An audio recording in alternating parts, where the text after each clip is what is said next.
আমরা আসলে আজকে এখানে বক্তৃতার জন্য আসিনি। আমরা এসেছি 11 দলের পক্ষ থেকে জনগণের 11 দফা আপনাদের হাতে তুলে দেওয়ার জন্য। এই 11 দফা কোনো দলের নয়, কোনো গোষ্ঠীর নয়, কোনো ব্যক্তি স্বার্থ রক্ষার জন্য নয়। এই 11 দফা 18 কোটি মানুষের অধিকার রক্ষার জন্য। আমরা অধিকারের পক্ষে লড়াই করতে নেমেছি। আমরা আস্থাশীল হচ্ছি। ভারী বৃষ্টির মধ্যেও আপনারা অবস্থান ত্যাগ করেননি। আপনারা অবস্থান ধরে রেখেছেন আল্লাহর উপর ভরসা করে। ইনশাআল্লাহ আমরা পারবো। আমরা জনগণের দাবি আদায় করে ছাড়বো ইনশাআল্লাহ। আমাদের আন্দোলন অব্যাহত চলবে। গণভোটের গণরায় বাস্তবায়ন, সকল ক্ষেত্রে বৈষম্য দূরীকরণ, তেল, গ্যাস, বিদ্যুতের দাম নিয়ন্ত্রণ করে কমিয়ে আনা, মানুষকে জনভোগান্তি থেকে নিস্তার দেওয়া, দ্রব্যমূল্যের দাম নিয়ন্ত্রণ করা, এইসব দাবিতে আমাদের এই চলমান আন্দোলন। তার সাথে খুনিরা এদেশে যে সমস্ত খুন করেছে, অপরাধ করেছে, লুণ্ঠনকারীরা মানুষের সম্পদ লুণ্ঠন করেছে, তাদের বিচার নিশ্চিত করার দাবিতে আমাদের এই আন্দোলন। যারা এদেশের নিরীহ মানুষের বুকে গুলি চালিয়ে বিভিন্নভাবে গুম এবং খুনের আশ্রয় নিয়ে জনগণের উপর জুলুম করেছে, মহান আল্লাহর উপর ভরসা করে আমরা বলছি, আমরা জীবিত থাকা অবস্থায় বাংলাদেশে এরা আর আস্ফালন করার সুযোগ পাবে না। সম্মানিত ভাই ও বোনেরা, আমাদের এই চলমান আন্দোলন দাবি আদায় না হওয়া পর্যন্ত অব্যাহত থাকবে। ইতিমধ্যে 11 দল আপনাদেরকে সাথে নিয়ে অনেকগুলা কর্মসূচি পালন করেছে। শেষ পর্যন্ত বিভাগীয় শহরগুলোতে বিভাগীয় সমাবেশ অনুষ্ঠিত হয়েছে।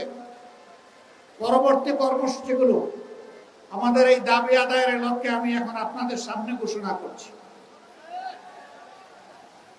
5ই সেপ্টেম্বর ঢাকা থেকে চট্টগ্রামের পথে লং মার্চ।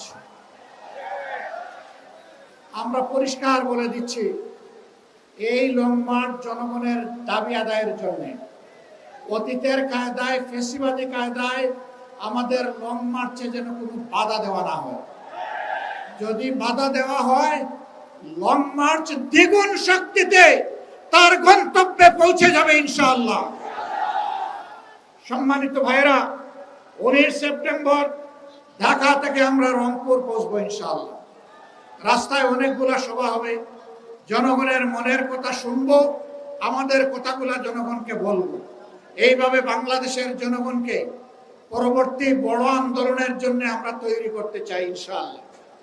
10 অক্টোবর শনিবার ঢাকা থেকে খুলনা, খুলনা থেকে যশোর, কুষ্টিয়া হয়ে ইনশাআল্লাহ আবার আমরা ঢাকায় ফিরব। 1 লং মার্চ। 24 অক্টোবর শনিবার ঢাকা থেকে সিলেটে রেলপথ যাত্রা হবে, মার্চ হবে। কেন রেলপথ? কেন? সব জায়গায় সড়ক পথ, এখানে আবার রেলপথ কি জন্য? যেহেতু জামাতে ইসলামের আমিরের বাড়ি সিলেটে, এই জন্য, তাই না? জি না, এটার জন্য না। সিলেটের রাস্তাতে এখন আর কোনো মানুষ চলাচলের কোনো ব্যবস্থা নেই। শত শত গাড়ি যখন সিলেটের পথে রওনা করবে, জনগণের চরম ভোগান্তি হবে। এইটা বিবেচনায় নিয়েই আমরা রেলপথটাকে বেছে নিয়েছি। তারপরে 14 নভেম্বর 2016 ঢাকাবাসী, আপনাদের কাছে জানতে চাই, বাংলাদেশের প্রত্যেকটি গ্রাম থেকে, পাড়া থেকে, মহল্লা থেকে আমাদের ভাই বোনেরা ঢাকার দিকে রওনা করবে। ঢাকায় মহাসমাবেশ অনুষ্ঠিত হবে ইনশাআল্লাহ। সেই দিন ঢাকাবাসী, আপনারা কি সত্যিকারের অতিথির দায়িত্ব পালন করার জন্য প্রস্তুত আছেন? আমি আপনাদেরকে আজকে থেকে সেই প্রস্তুতি নেওয়ার জন্য আহ্বান জানিয়ে রাখলাম। এখন আমাদের দাবিগুলা সচিবালয়ের কানে পৌঁছানোর জন্য, সংশ্লিষ্ট মন্ত্রীদের কানে পৌঁছানোর জন্য এখন আমাদের অবস্থান ধর্মঘট থেকে, কর্মসূচি থেকে সচিবালয়ের দিকে আমরা যাব। এই সচিবালয় কোনো দলের নয়। এই সচিবালয়ের প্রত্যেকটি ইট, বালু, পাথর, নুড়ি, মিস্ত্রির হাত, রড, সিমেন্ট সবগুলো এইগুলো এই দেশের জনগণের সম্পত্তি। সচিবালয়ে যারা বসে আছেন, মন্ত্রী হন, এমপি হন, জনগণের কথা শুনতে হবে, জনগণের কথা মানতে হবে। আজকের মতো আমাদের দাবি খুবই অল্প। আমার চুলায় গ্যাস চাই, আমার মাকে আর কান্নাবেন না, ঘরে ঘরে বিদ্যুৎ চাই, সংসদের ভিতরে আর মিথ্যা বিবৃতি দিবেন না, খাবার জন্য বিশুদ্ধ পানি চাই, আমাদের যানবাহনের জন্য পর্যাপ্ত গ্যাস চাই। ইতিমধ্যে এলপিজির দাম বাড়িয়েছে, প্রত্যাহার করুন, প্রত্যাহার করুন। না করলে আমরা সংশ্লিষ্ট দপ্তর ঘেরাও করতে বাধ্য হব। আর দাম বাড়ানোর দিকে হাত বাড়াবেন না। গ্যাসের দাম বাড়ানোর পায়তারা করছেন আমরা বুঝতে পারছি। সংকট তৈরি করার পরবর্তী পদক্ষেপ হচ্ছে দাম বাড়ানো। আমরা তা হতে দেব না ইনশাআল্লাহ। আপনারা তৈরি আছেন তো?